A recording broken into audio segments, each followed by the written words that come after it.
Now a certain man saw it and told Joab and said, I just saw Absalom hanging in the terebinth tree. So Joab said to the man who told him, you just saw him, and why didn't you strike him there to the ground? I would have given you 10 shekels of silver and belt. But the man said to Joab, though I were to receive 1,000 shekels of silver in my hand, I would not raise my hand against the king's son.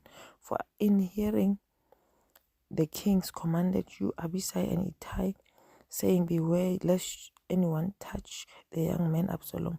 Otherwise I would have dealt falsely against my own life, for there's nothing hidden from the king, and yourself would have set yourself against me. Then Joab said, I cannot linger with you.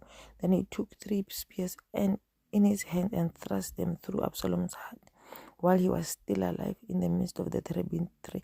Then 10 young men who bore Joab's armor surrounded Absalom and struck him and killed him. So Joab blew the trumpet, and the people returned from pursuing Israel, for Joab held back the people, and they took Absalom and cast him into a large pit in the woods and laid a very large heap of stone over him.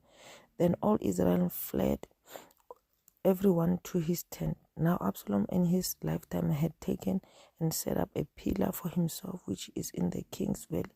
For he said, I have no son to keep my name in remembrance. He called the pillar after his own name, and to this day it is called Absalom's monument.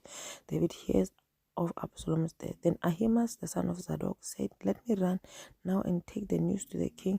Now the Lord has avenged him of his enemies. And Joab said to him, you shall not take the news this day, for you shall take the news another day, but today you shall take no news, because the king's son is dead.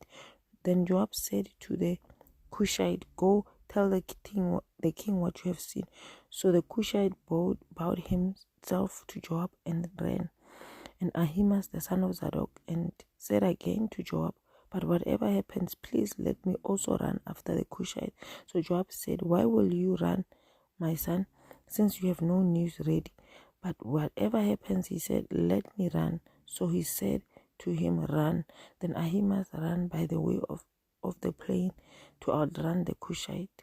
Now David was sitting between the 2 gates, and the watchman went up to the roof over the gate and to the wall, lifted his eyes and looked. There was a man running alone. Then the watchman cried out and told the king, and the king said, if he